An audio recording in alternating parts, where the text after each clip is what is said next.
Bienvenidos a esta presentación con la que contribuyo a la celebración de la Hispanidad desde el estado de Oregón y en concreto desde la ciudad de Salem. Agradezco la invitación al Capitolio de Oregón, al ICO, al Instituto de Cultura Oregoniana y a todas las organizaciones presentes y participantes. Me llamo Patricia Jiménez Eguíbar, soy catedrática de Lingüística Hispánica de la Universidad de Western Oregon y redactora del Diccionario Histórico de la SALE, es decir, la Asociación de Academias de la Lengua Española. Para celebrar la Hispanidad he elegido el tema de los indigenismos, que son los préstamos léxicos derivados del contacto entre el español y las lenguas amerindias. El término indigenismo se refiere a las palabras que entran al español general debido al contacto lingüístico y a la necesidad de nombrar realidades y objetos propios de las Américas y que paralelamente son ajenos a la cultura de la España del siglo XVI en adelante. En general, los indigenismos se refieren a describen fenómenos naturales, la geografía, la flora, la fauna, tipos de vivienda, objetos de trabajo cotidiano,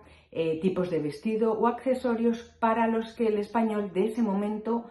no contaba con una palabra apropiada para designar esa nueva realidad.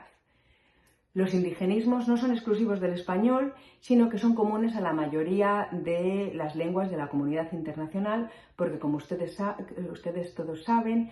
cuando se importa un objeto se suele importar también el nombre con el que se denomina. Provienen de las lenguas indígenas, como ya había dicho, y como por ejemplo, por mencionar las más conocidas, provienen del náhuatl, de las lenguas mayas, del taíno, tupí, quechua, aymara, guaraní, mapudungún, entre otras muchísimas. Respecto a la incorporación de los indigenismos a la lengua general, en primer lugar se incorporan a las conversaciones orales, al registro oral, y con respecto al registro escrito, es decir, a la entrada al español general, cuando los españoles en sus crónicas de Indias dirigidas a los reyes españoles y a la corte, los usan para describir estas nuevas realidades. Como se trata de un léxico novedoso para los reyes y su corte, los cronistas se valen de glosas explicativas de esos indigenismos, como por ejemplo dicen acá, todos dicen huracán para denominar, cuando se refieren a las tormentas grandes, o en estas Indias llaman cacique al jefe supremo. Respecto a los indigenismos, a ejemplos de indigenismos como huracán, además de huracán y cacique, del náhuatl, por ejemplo, tenemos,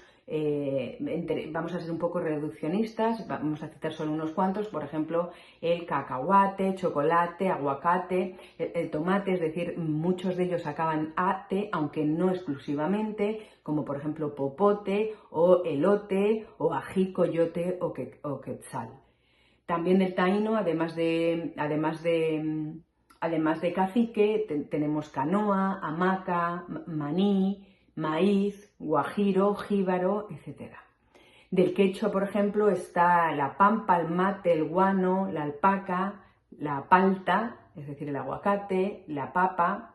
Del guaraní podríamos destacar, por ejemplo, el jaguar, la tapioca o la mandioca o el tapir, y del maya, cigarro o los maravillosos cenotes. El español goza del prestigio y el honor de ser el primer idioma que publica desde México en 1555 un vocabulario de indigenismos titulado Vocabulario en lengua castellana y mexicana del franciscano Fray Alonso de Molina. Esto es una efeméride sin apenas precedentes,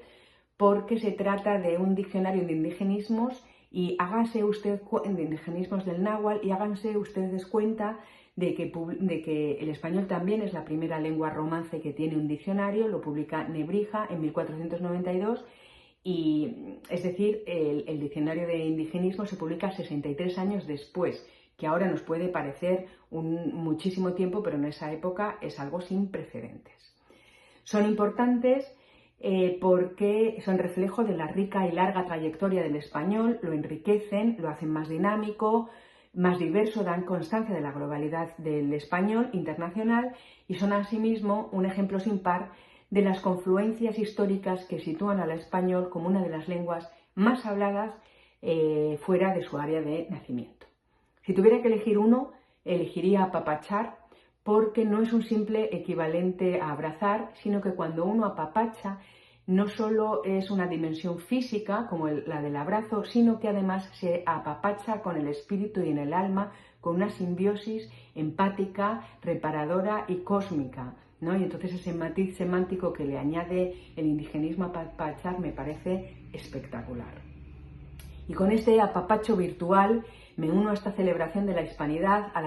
en concreto a la celebración de los indigenismos, sobre todo de los del náhuatl y el maya, puesto que son las lenguas predominantes aquí en este gran estado de Oregón. Les animo también a que los usen ustedes cuanto puedan, cuanto más mejor, para seguir embelleciendo nuestra lengua. En este mes de celebración de la identidad oregoniana, de esta tierra oregoniana como lugar de encuentros de representantes de la identidad hispánica y plural y particular de Oregón, les deseo un feliz día, que disfruten de este mes y les mando muchos apapachitos virtuales. Chao, muchas gracias.